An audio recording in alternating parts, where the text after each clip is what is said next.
gogoan daukagu oraindikan politika orokorreko eztabaida eta irailak 27-28ko asteburuaren ostean bizi-bizi egon zirela adierazpenak, orain agian esan dezakegu apur bat baretu dela euskal politikagintza, badaude ere adierazpen batzuk hor bizigarriak direnak eta guri kazetarioi egun alaitzen digutenak, baina giro honetan gaurkotasunaren azterketa egingo dugu Arnaldo Otegi, Bilduko idazkari nagusiarekin, egunon? Egunon. Hasteko jakin nahi dugu, nolatan daude harremanak euskal gainontzeko alderdiekin zentzu orokor batean?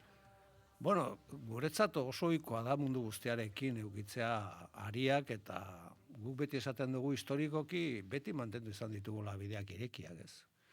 Horrek ez du esan nahi akordiak erretza direnik, baina guk pentsatzen dugu eta guretzat ardura ariketa bada ere bai ez. Eta guk gainera ardura orain gehitua daukagu, 7 lurraldeak kontuan hartuta lehen indar politikoa gara bozketetan. Eta horrek ardura gehitu bat emate dizu. Eta horrek exigitzen du elkarrizketa ariak eta esparrua mundu guztiarekin eukitza. Ez bakarrik politika gintza, kultur gintzan, bai enpresa munduan. Zergatik, ardura hori guk sentitzen dugulako ardura gehitu bat bezala. Nik esango nuke ondo daudela, baino nire ustez askotan esaten dugu lan asko egin behar dela eta diskrezio mailakin egin behar dela, eta eztabaidak publikoan egiten direnean komenigarria da nolabait ere bakoitzak ardurarekin aritzea zentzu horretan, ez? Eta nik uste dut herri honetan badaudela erronka nahikoak eta erronka berriak eta erronka zarrak eta hoiei aurre egin behar zaiola, eta gero beti esaten duguna, hau herri txiki bada, ez ditu aukera guztiak edukiko eta aukera daudenean aprobetxatu behar ditu eta arduraz jokatu eta mankomunean ipini ditugun erronkak eta posible baldin bada gutxieneko programekin nolabaiteko gehiketa ariketak egiteaz. Horre alderdi egunean, Aitor Estebanek Bildurekin dauden ezberdintasun ezberdinak zerrendatu zituen, baina horren ostean esan zuen ere zerbaitetan akordioa egon daitekela, horre estatusa daukagu, ez dakit, jakin nahi dugu, nola ikusten duzun, Estebanek aipatu zuen akordio aukera hori? Egia da, esango nuke lehenik eta behin guretzat harrigarria izaten dela norbaitek ateratzen denean publikoan esan zinbat ezberdintasun dituen beste batzuekin ez. Noski ezberdintasuna ditugula, gu ezkerreko eta independentista gera eta beraiek orain zentrokoak omen dira, baina orain dela urte batzu sozialdemokrata bezala plantatzen zuten bere burua eta garai batean demokrata kristaua ziren. Orduan, batzuk ezberdintasunetan jartzen duten puntua eta guk amankomunean eukiditzazkegun agendetan jartzen dugu puntua. Netzat ezberdintasunik handiena hori da. Ezberdinak garela nabarmena da, hainbat bozketetan ikusi da. Bakoitzak alor sozialean eta ekonomikoan adibidez baditugu ero etxe bizitzan, ero zaintzan, ero feminismoaren inguruan, ero palestinaren inguruan, edo proiektu nazionalaren beraren inguruan eta beraren ezaugarritzean oso ezberdinak gera. Hori garbi dago, baina horrek ez du esan nahi, ezberdinak izanik ere, ez ditugula herri bezala hainbat gauza amankomunean adostu behar. Eta estatusarena da bat. Eta gu, berak egin zuen gonbidapen bat, uste dugu herri honek behar dula estatus bat, ez abertzalea garelako, zen eta herri honek, abertzalea garelako ere bai. Zeren eta herri honek badituelako erronka handiak bere gainean erronka berriak datoz, eta zentzu horretan botere politiko gehiago behar dugu, burujabetza gehiago behar dugu, eta gure nazio izaera errespetatua behar dugu. Eta zentzu horretan, nik uste dut lan asko egin behar dela eta diskrezioz egin behar dela, eta gu horretan oso eroso gaude. Historikoki ere guk mantendu izan dugulako herri honek behar dituela urratsak eginez. Eta ezakit, diskrezioa aipatuzu, baina ze puntutan daude adostasun horiek eraikitzeko lanak? Zer jakin dezake? Zer jakin beharko luke herritar batek? Herritar batek jakin beharko lukena da, eta nik uste dut horretan bi gauza esango nituzke, ez bata da, egoerak ez direla, akordiak lortzea ez dela erretza, beste hiru famili politikoen artean egin behar direnean, baina ardurakin jokatu behar dugula, gehien bat ikusten dugulako lehen aipatu ditut hainbat erronka ditugula mai gaina, baina eske badago erronka bat nagusia strukturala eta mundu osoan gertatzen ari dena, eta da eskuin muturra aurrean eduki dezakegula hemendik denbora batetara Espainiako gobernuan eta Estatu frantseseko gobernuan. Eta horrek gure herriarentzat ze suposatzen. Horrek oraindik ardura gehituari gehiketa gehiago jartzen dio. Eta horren aurrean adostasun batzuk egin behar dira. Adostasun horiek zeuki behar dute kontuan. Nik uste badagoela lehenengo oinarri bat mundu guztiak onartu behar duna. Eta da gu nazio bat garela. Eta nazio gisa errespetatuak izan behar garela. Eta hortik hasten da bide bat egiten. Hori ez bada errespetatzen, euskararen inguruan ez bagera kapaz adostasunak planteatzen, eta peiok beste egunean 3 probintzietako parlamentuan esan zuen bezala, oso ongi hemen ezin dela jerarkizatu eskubideak, eta hemen euskarak badituela eta euskara hitz egiten dugunon baditugula eskubideak, eta nekez lortuko dugu akorde bat, ez? Baina nik uste dut, nik jendeari esango diona da lanean ari gara, eta uste dugu lana horrek fruituak eman dezakela. Eta ez baditu ematen, gu jendeari esango dugu, gure ustez zergaitik ez duen ematen. Ni konfiantza daukat eta ilusioarekin ari gera lanean norabait ere herri honi tresna berriak emateko dituen arronkei aurre egiteko, ez. Horre, hain zuzen, euskararen lege proposamenak, EAJ eta EH Bildu legebiltzarrera eman zutenak, edota estatusaren inguruko ikuskerak, horre, Eneko Anduezaren haserrea eragin dute, Eneko Goiak ere ahobero deitu zion, ezakite, Eneko Anduezaren jarrera hauek zer dira? Itxurakeria politiko edo esan daiteke PSE oldartu daitekela? Nik uste dut PSEen kasuan badagola gauza bat, eta badago inertzia bat, eta inertzia hori gainera uste dut dela inertzia zahar bat. Hau da, PSEek euskararekiko mantendu izan duen jarrera batzutan, gure ustez oso arduragabea izan du da. Erabili duelako gure hizkuntza nazionala, nolabait ere lehia elektoralerako, ez? Orduan, orain beraie daude eztabaida batean esaten den, hemen lehenengo eskubide laboralak dira eta gero hizkuntza eskubideak, eta guk ez dugu hori konpartitzen. Eta gainera guk egin dugun proposamenean, esaten duguna da, hemen Galizian eta Valentzian eta Balearetan aplikatzen den legedia nahi dugu baita ere 3 probintzia hauetan, baita ere Nafarroan ere bai, bide batez, baina hemen prest gaude hitz egiteko, perfil soziolinguistikoak zonalde bakoitzan nolakoak diren, demora indizeak ere planteatzeko hainbat adin dutenen funtzionaren inguruan, hau da, gu oso irekia gaude horretan. Orain, ez dena nolabait ere de recibo, esango nuke, esatea, 50 urte beranduago, oraindik eztabaida horiek mahai gainean egotea, ez? Euskal Herrian bizi gara, Euskal Herrian badago hizkuntza nazional bat, badira 2 ofizialak, eta errespetu guztia merezi dute, eta euskaldunak merezi dugu errespetu guztia, eta nahi dugunean harreman du administrazio publikoarekin eskubide guztia daukagu euskaraz egiteko, eta hori bermatu behar du administrazio publikoak, ez? Zergaitik uste dut askotan oso inertzia zarrean daudela. Uste dut pentsatzen dutelako, hemen egon daitekela jende bat, hori nolabait ere mehatxu bezala bizidula, ero lanpostu bat lortzeko euskara ikasi behar dula, eta gian pentsatzen dute hor bolsa elektoral bat dagola. Hori oso arriskutsua da, hori eskuin muturrak egiten duelako, toki askotan Espainiar Estaduan. Eta ez dut horrekin esaten alderdi sozialista hor dagoenik, baina nik uste dut gainditzeko egoera hau mundu guztiak onartu behar duela, beste garai batean gaudela, eta narratiba ere beste bat izan behar dela. Hemen eskubideetaz hitz egiten ari gara, eta ez baten besteen kontra jaurtitzen dituen eskubideetaz, baizik eta mundu guztiarentzat eskubide berdintasuna nahi dugu herri honetan, eta ni konbentzituta nago sekulako urratsa izango zela alderdi sozialista, PNV eta gure artean, euskararen inguruan benetazko konsenso eta akordio bat egotea. Eta zergaitik, horrek nolabait ere euskara bera ere jarriko lukelako beste zenoteko batean. Posible izango da, ez dakit, gu horretan gaude. Eta Eneko Anduezaren tonuaz? Baina Ibartarra huk, ni algo Ibartarra nahi zenez, Ibartarra egon gizotze ditut, ez? Da, bere estiloa, ez? Hau da, beraiek erabaki dute Eneko Anduez izatea idazkari orokorra, eta, berak bada gauza bat inor harritu behar ez duna, ez? Eta da, beraiek 12 parlamentario dituzte 75-etik, baina PNV bereta sustengatzen da. Baina ez bakarrik Gasteizen, hainbat eta hainbat tokitan. Toki batzutan PPren bozkarekin. Orduan, horrek ematen dio, kakotxen arteko botere bat PNVren aurrean, ez? Eta nik uste erabiltzen dula. Hor, baita ere esan zuen, Pello Otxandianok berriki Radio Popularren, PSek estatus politikoaren akordioan egon behar duela. Hor, aipatzen zenun, gutxieneko eta aman komunekoak bilatu beharra direla, baina ez dakit, batzuetan nazio izaera eta nazio gisa errespetatuak izatea hori espero duzu edo uste duzu PSek onartuko lukeela estatusen? Afera da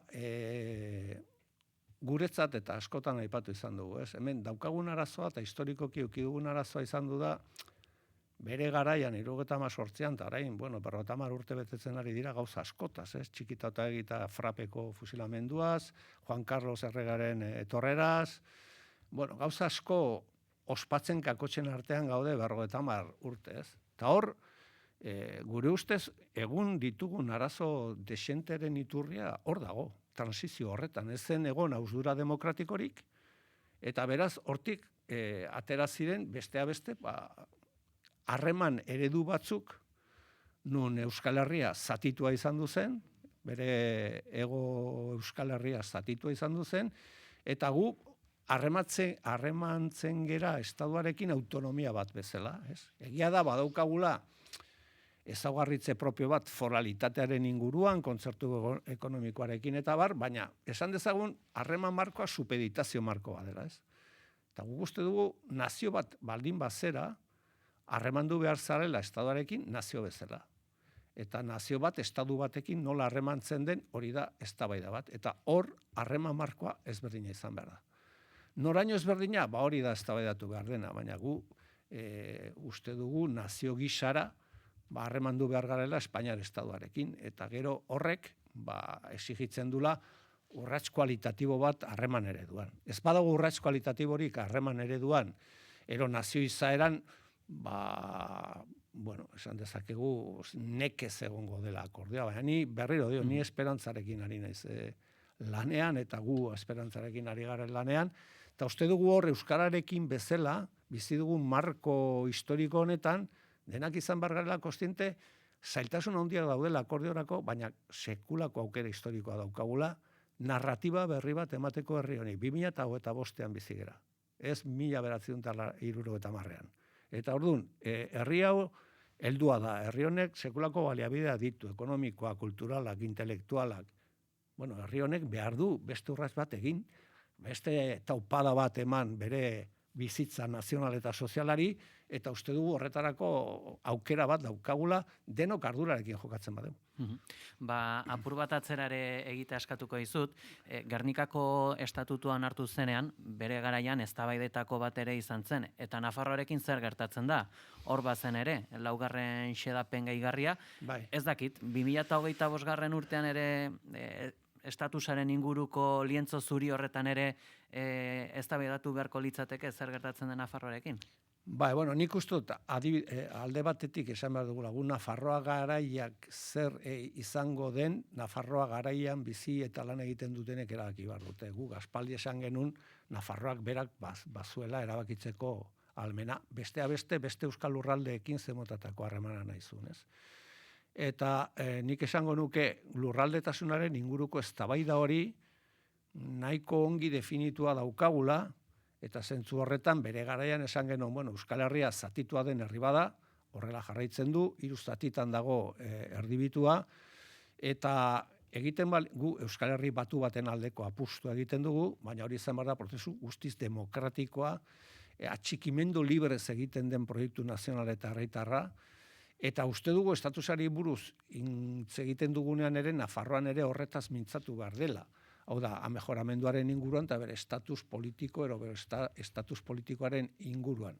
Baina nik bai uste dut garbi egon behar dela, gure 3 probintzietako estatus berri horretan, argi geldituko dela guretzat Euskal Herria zer den, eta nolabait ere gure arteko harremana libreki erabakitzeko guk eskubide eduki behar dugula. Beti ere, kontuan hartuz, nafartarrek erabakitzen dutena, 3 probintzietako biztanle erabakitzen dutena, eta garai batean ere, konkretuan, helduko den garai batean ere, Lapurdi Basen, Nafarroa eta Siberoko euskaldunak erabakiko dutena. Halata ere guk, Euskal Herria bildu bezala garbi daukagu, Euskal Herria nazio badela 7 lurraldez osatua, baduen hizkuntza bat, hizkuntza nazionala dela, erabakitzeko eskubidea duena, eta nolabait ere Euskal Herri euskaldun independentista ezkerrekoa eta feminista egiteko dela gure proiektua, ez? Beti ere berriro diot, hau sedukzioaren bidez egin behar da, sedukzio demokratikoaren bidez. Ez dago bide xurrik, bide honetan, pazientzia estrategikoa behar da, eta konbentzimendu eta konfiantza oso eduki behar du gauza batean. Emango ditugu urratsak, txikiak, handiak, ertainekoak, eta importantea da bidean ez galtzea. Gu iparra nun daukagun garbi ikustea eta pazientzia historikoarekin ibiltzea. Bestelako zertzelada bat ere, eztabaida honetan, izan zen ere, EAJaren baitan horre aldaketa izan zela, Aitor Esteban etorri zen, Andoni Ortuzar joan zen, Andoni Ortuzar gainera joan zen, PricewaterhouseCooperseko kanpo aholkulari izatera, ezakit, zer iruditzen zaizu beren enplegu berria? Bueno, ez dakit, nik harreman ona egin nuen azkenean Andonirekin, eta ez dut ere termino pertsonaletan aritu, baina termino politikoetan ez da kasu bakarra, ez? Batek errepasoa egiten baldin badu, ikusten du Urkulluren gobernuan ibilitako hainbat jende, hainbat tokitan dagola, ez? Horregatik, Aitor Estebanek ez du egin behar gehiegizko esfortzua eta alegina esateko ezberdina garela. Jendeak ikusten du oso ezberdina garela, ez? Porque batzu bukatzen dugu beste toki batzuetan, eta horrek nolabait ere ez du merezi alegin berezi bat egitea, ez? Nik uste dut, kasu pertsonal horretatik aterata eta PNVk egiten dituen gauza hauetik, niri zek eskatzen hau. Bueno, alde batetik, guk ez dugu konpartitzen nolabait ere politikagintza eta aginte publikoan ibilitakoek handik denbora gutxitara, eta ikusi dugu gainera nola ematen diren baimenak parlamentuan, batzuk por silencio administratibo. Halako enpresa pribatuetan egotea eta gainera harremana eduki duten administrazio publikoarekin. Guste dugu beste etika baten aldekoak eta beste etika bat behar dela euskal politikagintzan. Bestea beste zergaitik. Horrek aldendu egiten duelako jendea politikatik. Eta aldendu egiten du jendea afera publikoetatik. Eta horrek ekartzen duna, eta ikusten ari garena da, horrek oldarraldi osoa reakzionario bat martxan jartzeko gasolina ematen dula. Niretzat hori da kezkagarriena. Ez da bakarrik guk ez genukela alakorik egingo, eta hori nahikoa agerian dago. Baizik eta alakoek zen botatako ondorioak ekartzen dituzte, nolabait ere jendearen perzepzioetan, ez? Bestalde, bestelako kontuetan, berriki Kongresuko eta Senatuko EH Bilduren hautetxiekin izan zinen, zeintzuk izango dira Madrilgo lan lerro nagusi eta helburuak? Alde batetik guk egin dugu erronda bat, hainbat alderdiekin, ezkerreko alderdiekin, azkenengo asteetan, ez? Guk zer egin dugu erronda horretan? Lehenengo eta behin esan gu zer geran eta nor geran, ez? Eta guk argi plantatu dugu, indar independentista da garena, MLN bat ere izan garela, eta zentzu horretan gurea Madriden dela, taktikoki egiten den apustu bat, ez? Taktikoki, ez dut esaten taktikoki termino despektiboetan, baizik eta uste dugu, gu badaukagularean lan bat, eta importantea dena, besteak beste eskuin muturra gelditzeko, eta Euskal Herriarentzat bai nazio mailan eta bai alor sozialean urratsak egiteko, ez? Momentu honetan gu oso kontziente gera, askotan aipatu izan duguna ez dela lortu, eta da gu beti esan dugu ez dakala zentzurik hitz egitea investidura bloke batetaz ez badago minimoen programa bat, eta hori faltan bota dugu beti, eta gu lana egin dugu horretarako. Egungo egoeran, jendeari esan dioguna da, hemen aukera ezberdinak egon daitezke, eta gainera gehienak ez daude gure esku. Hemen badago ustezko korrupzio kasu batzuk, ez dakigu horiek noraino helduko diran, eta beraz horrek nolabait ere legislaturan bi fase kokatzen ditu, ez? Lehenengoa da, orain arte pegamentoa zen besteak txarragoa dira, eta nabarmen txarragoa dira, baina horrekin bakarrik ez du funtzionatuko. Hemen behar dena da egitasmo bat, eta horrek ere aukera bat ematen du, aprobetxatu nahi balin bada. Eta egitasmoa zer da? Egitasmoa da ulertzea Espainia estatu plurinazional badela, egitasmoa da demokratizatzea Espainiako estatu aparatuak posible baldin bada, eta egitasmoa da aurre egitea termino sozial eta ekonomikoetan erreakzioari programa sozial eta ekonomiko alik eta aurreratuenarekin, eta alik eta esaten dut, beste bloke horretan Junts eta PNV ere badaudelako, eta zentzu horretan, segurazki, tasun handiagoa daude alor sozialean, alor nazionalean baino, ez? Eta hori da egingo dugun lana, eta lanean jarraitzen dugu, eta guk uste dugu oso importantea dela guretzat Madrilen egiten den lana, baina aldi berean ere beti gogoratzen dugu guk autozentratua izan nahi duen prozesu bate. Osea, gu Euskal Herriaren arazoak ez dira konponduko Madrilen, egia da Madrilen gauzak aldatuz, eta norabide honean aldatzen baldin badira, hobeto jungo zaigula, baina dagoen espektatiba da, momentu konkretu batean, PP Vox gobernu bat egotorri daitekela, horrek esan nahi duen guztiarekin, eta lehendakariak 3 probintzietako lehendakariak esaten duenean hemen garai gogorrak eta ilunak etorri daitezke, faltatu zitzaien esatean horren eskutik. Hori da PPren eskutik etorriko dira, eta hori esaten denean halako herri batean, Euskal Herria bezalako herri batean, jendeak memoria historikoa du, eta badaki zertaz hitz egiten ari garan, gero garaian garaiko intensidadearekin, bai. Baina hori horrela baldin bada, politikagintzak eszepzio horrekin ere jokatu behar du. Eta kontuan hartu behar du, hori horrela baldin bada, denek egin beharko ditugula gauzak politikagintza konbentzionaletik haratago eta konpromiso handiagorekin, ez? Eta horretaz mintzatu izan ginen, nolabait ere egunerokotasuna jaten duen aktualidade horretatik pixka fokoa aurrerago jarriz, ez?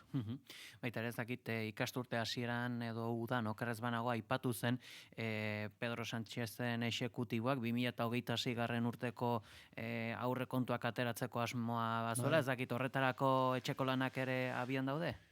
Abian daude, beraiek konprometitu dira aurrekontuat aurkezten, ez? Gu hori ongo gera, eta gu beti bezala, ardura berezi horrekin jokatuko dugu. Osea, guk ez dakago inongo interesik alako gobernu bat pikutara bidaltzeko. Uste dugulako, beste Euskal Herritarrek, 4 herrialdetan, argi utzi zutela hauteskunde orokorretan, PSOE bozkatu, Bildu bozkatu, PNV bozkatu, gero bozkatu, Sumar bozkatu, ez zutela nahi fascistarik Espainiako gobernuan.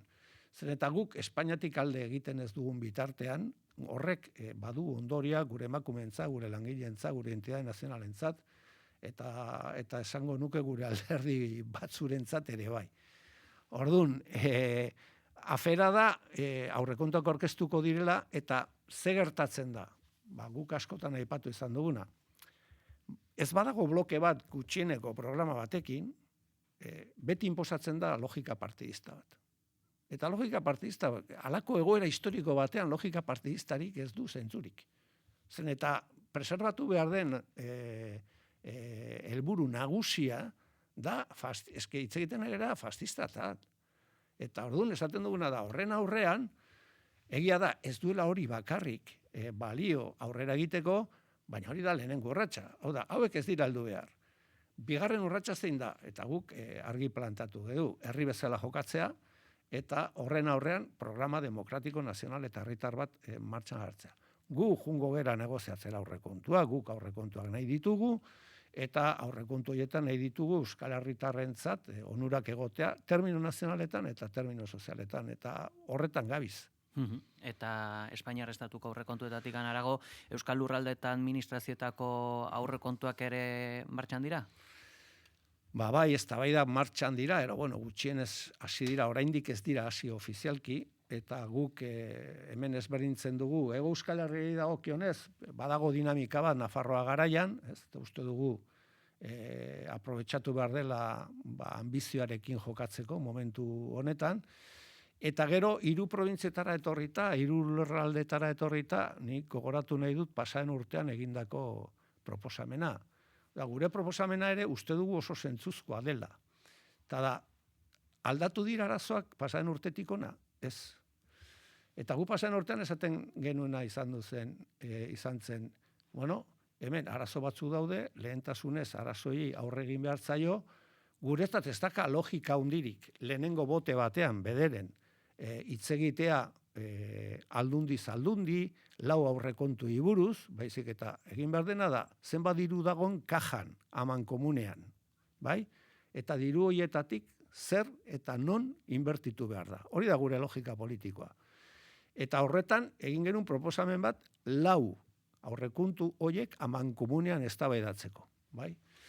Eta aurten berriro ere aprobetxatuko dut hemen nagola gonbidapen bat egiteko, bai Alderdi Sozialistari eta bai Euskal Alderdi Jeltzaleari. Gure ustez, gonbidapena da logika horretan esertzea eztabaidatzera 4 aurrekontu hauen inguruan. Berriro diot, zertarako ikusteko zenbat diru daukagun eta nun inbertitu behar da. Eta logikoki guk prestutasun osoa daukagu bloke horretan eta termino kolektibo horretan diru guzti hori mahai gainean jarri eta inbertsioa nun egin behar diren adosteko. Eta hori da egiten eta luzatzen diren proposamena.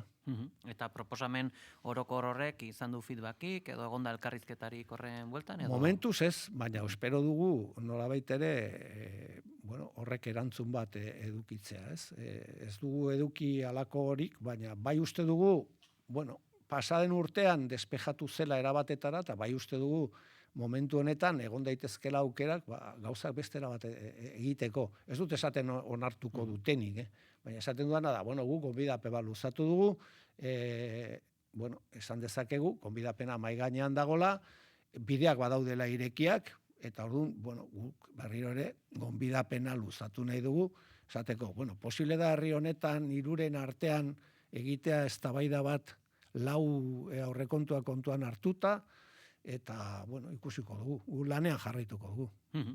Azkenikan ere jakineko nuke, ea nola ikusten duzun estatu frantsesak bizi duen egoera, horre aipatzen da, disoluzioa, Macronen dimisioa, bestelako gobernu bat, eta bereziki honek ere Euskal Herrian duen eragina ere bada, zer gertatuko ote den Pello Duforen ordezkaritzarekin? Nik uste dut, dena ematen du aditzera hauteskundeak egongo direla, bai? Eta, mundu guztia badator pentsatzerakoan agian hauteskundoien ondori izan daitekela front nazionalak irabaztea, orain ez dakit nola ditzen diren. Baina eskoi motorrak irabaztea. Horrek esan edun guztiarekin, bai?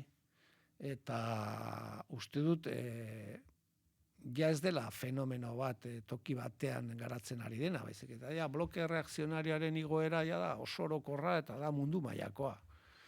Horrek esan nahi duen guztiarekin. Eta nik uste dut hori horrela baldin bada, ezkerrari tokatzen zaiola, lehenik eta behin jendeari esatea horrek ze suposatzen duen. Ez dut uste alegin berezi egin behar dela Euskal Herrian jendeari azaltzeko horrek zer esan nahi duen. Ez hemengo emakumei, ez langilei, ez herritarrei, ez euskaltzalei, eta bar, ez? Eta horrek ze motatako erantzuna behar du. Eta gu horretan oso garbi daukagu. Erantzuna izan behar da herri gisa eta programa nazional eta herrikoi batekin. Eta, gu bere garaian adibidez, hauteskundei buruz hitz egiterakoan luzatu genuen proposamen bat. Beste gunean erantzun, ez dakit, alderdigun batean erantzun zuten paripe bezala definituz, guk ez ditugu paripeak planteatzen, guk gauza oso simple bat esaten dugu. Herri hau zatitu zuten Euskal Herrian 2 komunitatetan.